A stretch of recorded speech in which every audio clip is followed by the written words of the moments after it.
ஓம் நமச்சிவாய. அனைத்து தமிழ் உள்ளங்களுக்கும் வணக்கம்.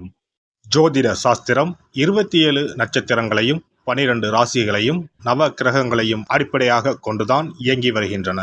இதில் நவக்கிரகங்கள் ஒவ்வொன்றும் ஒவ்வொரு விதமான குணநலன்கள் கொண்டவை. நவ கிரகங்களில் குருவை அடுத்து இரண்டாவது சுப கிரகமாக திகழ்பவர் சுக்கிரன். தனகாரகன் குரு பகவான் பணத்தை தருகிறார் என்றால் அந்த பணத்தை சந்தோஷமான வழிகளில் செலவு செய்ய வைப்பவர் சுக்கிரன்.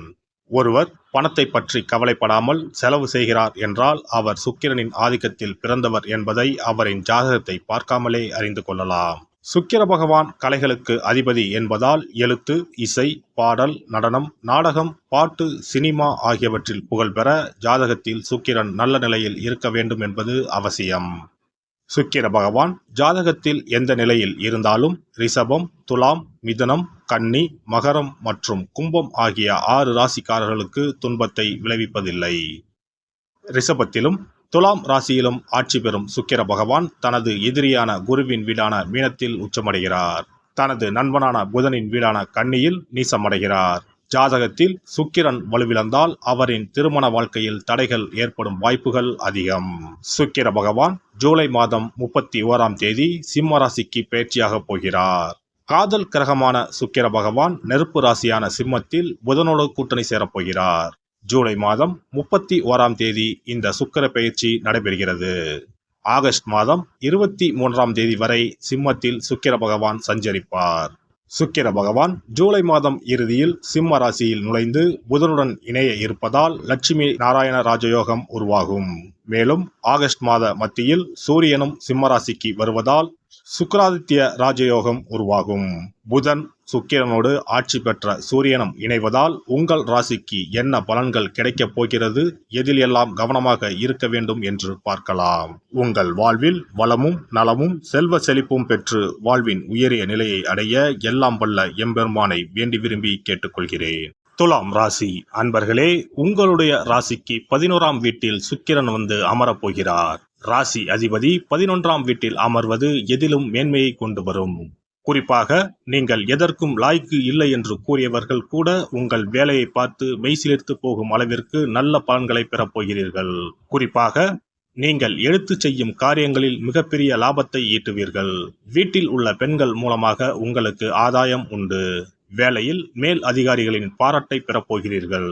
எவ்வளவு பெரிய கடினமான வேலையாக இருந்தாலும் அதை சுலபமாக முடித்து வாழ்வில் வெற்றி பெறப் போகிறீர்கள். பொருளாதாரத்தை பொறுத்தவரை முன்னேற்றம் அதிகரிக்கும். எதிர்பாராத பல நன்மைகள் கிடைக்கும். காரியங்களில் இருந்த தடை தாமதங்கள் நீங்குவதுடன் புதிய முயற்சிகளும் அனுகூலமாக முடியும்.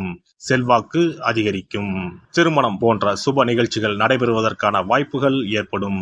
புதிய வீடு, மனை, வாகனம் வாங்க யோகம் கைகூடி வரும். வீட்டில் இருந்த பிரச்சனைகள், உறவினர்களிடையே இருந்து வந்த கருத்து வேறுபாடுகள், பொருள் இழப்பு முதலியன நீங்கும். ஆனால் உறவினர்கள் வகையில் மனக்கசப்பு வரலாம். அவர்களிடம் அதிகம் நெருங்கி பழக வேண்டாம். பிரிந்த தம்பதி ஒன்று சேருவார்கள். கணவன் மனைவிக்கு இடையே பாசம் மேலோங்கும். சிலருக்கு குழந்தை பாக்கியம் கிடைக்கும். சகோதரர்களுடன் அனுசரணையாக நடந்து கொள்ளவும். அவர்களால் ஆதாயமும் உண்டாகும். சொத்து சம்பந்தப்பட்ட பிரச்சனைகள் சுமூகமாக முடியும். வழக்குகளில் சாதகமான தீர்ப்பு கிடைக்கும். பணியாளர்களுக்கு அலுவலகத்தில் மதிப்பும் மரியாதையும் அதிகரிக்கும். அலுவலகத்தில் இருந்து வந்த அலைச்சல், பணிச்சுமை குறைவதால் உற்சாகமாக காணப்படுவீர்கள். நிர்வாகத்திடம் முக்கிய கோரிக்கை வைப்பதற்கு உகந்த காலகட்டம் இதுவாகும். அலுவலகத்தில் எதிர்பார்த்த கடன் உதவிகள் கிடைக்கும். தொழிலதிபர்கள், வியாபாரிகளுக்கு அரசின் சலுகைகள், வங்கி கடன் போன்றவைகள் கிடைக்கும் காலகட்டம் இதுவாகும். பணியாளர்களின் ஒத்துழைப்பு நன்றாக இருக்கும். அவர்களின் சாமர்த்தியத்தால் விற்பனையும் லாபமும் அதிகரிக்கும். பெண்கள் கணவர் மற்றும் அவர்கள் குடும்பத்தாரின் அன்பை பெறுவீர்கள். மதிப்பு மரியாதை அதிகரிக்கும். உறவினர்களிடம் சுமூக நிலை ஏற்படும். புத்தாடைகள், நகைகள் வாங்கலாம். விருந்து விழா என்று சென்று வருவீர்கள். அலுவலகத்தில் உற்சாகமான சூழ்நிலையே காணப்படும். சுக்கிர பகவானின் அருளை பெற கும்பகோணம் அருகே இருக்கும் சுக்கிரனுக்கு உரிய ஸ்தலமான கஞ்சனூர் சென்று வழிபட்டால் சிறப்பான பலன்களை பெறலாம். சென்னையில் இருப்பவர்கள் மாங்காட்டில் இருக்கும் வெள்ளீஸ்வரர் கோவிலுக்கோ, மயிலாப்பூரில் இருக்கும் வெள்ளீஸ்வரர் கோவிலுக்கோ சென்று வழிபட்டால் சிறப்பான பலன்களை பெறலாம். இனி சுக்கிர பகவானின் அருளை முழுமையாக பெற வெள்ளிக்கிழமையில் செய்ய வேண்டிய வழிபாடு என்ன என்பதனை பற்றி காண்போம். வெள்ளிக்கிழமை என்பது தெய்வ வழிபாட்டிற்கு உரிய நாளாகும். அதிலும் குறிப்பாக மகாலட்சுமியை வழிபடுவதற்கு சிறப்பான கிழமையாக கருதப்படுகிறது. நமக்கு செல்வத்தை வாரி வழங்கக்கூடிய மகாலட்சுமி தேவியும் குபேரனும் நம்முடைய பூர்வ ஜென்ம கர்ம வினைக்கு ஏற்ப பலாபலன்களை கொடுக்கிறார்கள். அதை அனுபவிக்க செய்யும் பொறுப்பு சுக்கிர பகவான் பார்த்துக் கொள்கிறார். ஒருவர் செல்வந்தராக இருப்பதற்கு ஜாதகத்தில் சுக்கிரன் அருள் கட்டாயம் இருக்க வேண்டும். சுக்கிரனுடைய அருள் பெற வெள்ளிக்கிழமையில் சுக்கிரஹோரை வரும் நேரத்தில் இவ்வாறு வழிபாடு செய்தால் சுபபோக வாழ்க்கையை அனுபவிக்க முடியும். ஒருவருடைய ஜாதகத்தில் சுக்கிரன் நீச்சம் பெற்றால் உடல் ரீதியான ஆரோக்கிய ரீதியான பாதிப்புகள் ஏற்படும். சொத்து சுகங்கள் எவ்வளவு இருந்தாலும் அதை முழுமையாக அனுபவிக்க முடியாமல் செய்துவிடும். பெரிய பெரிய பணக்காரர்களை எடுத்துக்கொண்டால் அவர்களிடம் எவ்வளவு காசு கொட்டி கிடந்தாலும் சுக்கிர தசை இல்லை என்றால் அவ்வளவு பணமும் வீண் விரயமாகத்தான் போகும். குறிப்பாக மருத்துவ செலவுகள் செய்தே சொத்துக்கள் அழியும் நிலை வரும். இதற்கு சுக்கிர பகவானுடைய வழிபாடு நல்ல ஒரு பலனை கொடுக்கும். சுக்கிர பகவானுக்கு வெள்ளிக்கிழமை என்பது உரிய தினமாகும்.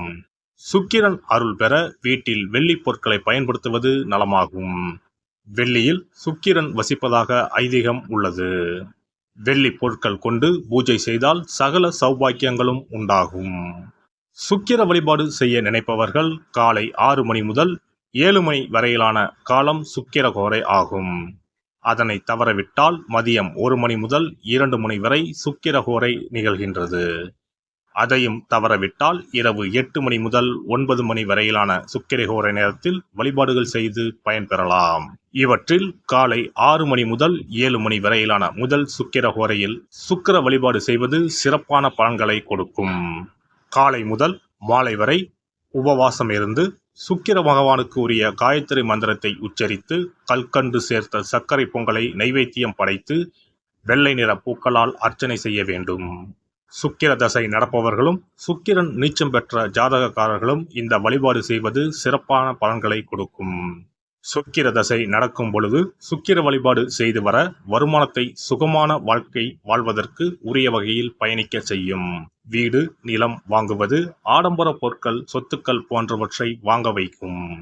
அதுவே சுக்கிரன் நீசம் பெற்ற காலத்தில் இந்த வழிபாடு செய்பவர்களுக்கு வீண் விரயங்கள் இல்லாமல் ஓரளவிற்கு வறுமையிலிருந்து பிழைக்கச் செய்யும். வெள்ளிக்கிழமையில் நவக்கிரக கோவிலுக்கு சென்று சுக்கிர பகவானுக்கு வெள்ளை வஸ்திரம் சாற்றி வழிபாடு செய்யலாம். வெள்ளை நிற நைவேத்தியங்கள் தயார் செய்து கோவிலில் வரும் பக்தர்களுக்கு தானம் செய்யலாம். இவ்வாறு செய்து வர சுக்கிரனின் முழு அருளும் கிடைக்கப் பெற்று வாழ்வில் உயரிய நிலையை அடைவீர்கள். எல்லாம் வல்ல இறையருளால் நீங்களும் உங்கள் அன்பு குடும்பமும் உடல் நலம், நீலாயுள், நிறை செல்வம், உயர் புகழ், மெய்ஞானம் ஓங்கி வாழ்க வளமுடன். இந்த வீடியோ பதிவு உங்களுக்கு பிடித்திருந்தால் லைக் பண்ணுங்க, கமெண்ட் பண்ணுங்க, ஷேர் பண்ணுங்க, மறக்காம சப்ஸ்கிரைப் பண்ணுங்க, பக்கத்துல இருக்கிற பெல் பட்டனை கிளிக் பண்ணுங்க. நன்றி, வணக்கம். ஓம் நமச்சிவாய, சிவாய நம.